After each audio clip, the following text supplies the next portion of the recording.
Pawan Kalyan the నయా monarch. ఎవరి మాట వినని సీతయ్య. తన బొమ్మే తన పార్టీకి ఓట్లు పడేలా చేస్తుందన్న భ్రమ. అచ్చంగా వైఎస్ జగన్ అడుగుజాడల్లో పవన్ నడక.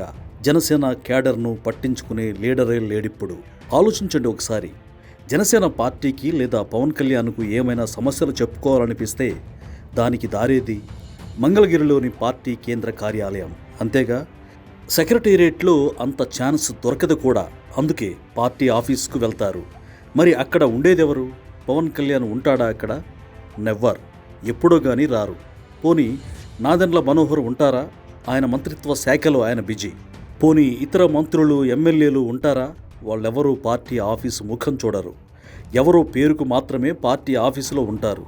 వాళ్ళకేమో ఎవరి స్థాయి ఎంత, ఎవరికి ప్రాధాన్యత ఇవ్వాలో తెలియదు. ఇదంతా ఎందుకు చెప్పుకోవాలంటే, జనసేన సైనికులను గాని సాధారణ ప్రజలను గాని పట్టించుకునే వారేరి? ఇదే ప్రశ్న తెగ వినిపిస్తోంది. దాదాపు 2 ఏళ్ల పాటు చూశారు ఈ ధోరణి. ఇక లాభం లేదనుకుంటున్నారు. జనసేనలోనే ఉంటే ఇక తమకు రాజకీయ భవిష్యత్తు ఉండదనే అనుకుంటున్నారు. మొన్ననే బొలిశెట్టి సత్యనారాయణ వెళ్ళిపోయారు పార్టీ నుంచి. ఆ మధ్య పశ్చిమ గోదావరి జిల్లాకు చెందిన నాయకుడు కూడా బయటకు వెళ్ళిపోయారని చెప్పుకుంటున్నారు. మరోవైపు ఒక ఎమ్మెల్యే రాసలీలలతో దొరికిపోయారు. మరొక ఎమ్మెల్యే భూ కబ్జాల్లో కూరుకుపోయారు.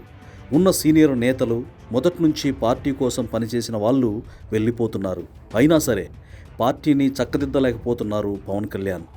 ఇక్కడ మిస్టేక్ జరుగుతున్నది పవన్ కళ్యాణ్ వల్లే. ఆయన మరో వైఎస్ జగన్లా మారిపోయారని మొదటి నుంచి చెబుతోంది బీసీవై పార్టీ. పార్టీ నుంచి వెళ్ళిపోతున్న వారిని పిలిచి మాట్లాడే తత్వమే కనిపించడం లేదు పవన్ కళ్యాణ్లో. అచ్చంగా వైఎస్ జగన్ కూడా అలాగే. పైగా ఎవరు ఉన్నా ఎవరు లేకపోయినా తనకేం పర్వాలేదు అనే ధీమాతో ఉన్నారు పవన్. తన ఒక్క కటౌట్ చాలు పార్టీ గెలుస్తుందనే భ్రమలో ఉన్నారు. ఇది కూడా జగన్ తీరునే గుర్తు చేస్తోంది. తన ఫోటో ఉంటే చాలు అని విర్రవీగి ఇంతదాకా తెచ్చుకున్నారు.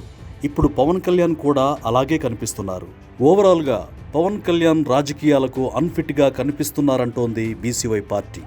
అసలు జగన్ రాజకీయాలే ఈ రాష్ట్రానికి అవసరం లేదనుకున్నప్పుడు అచ్చంగా జగన్లాగే ప్రవర్తిస్తున్న పవన్ కళ్యాణ్ మాత్రం అవసరమా అని ప్రశ్నిస్తోంది బీసీవై పార్టీ.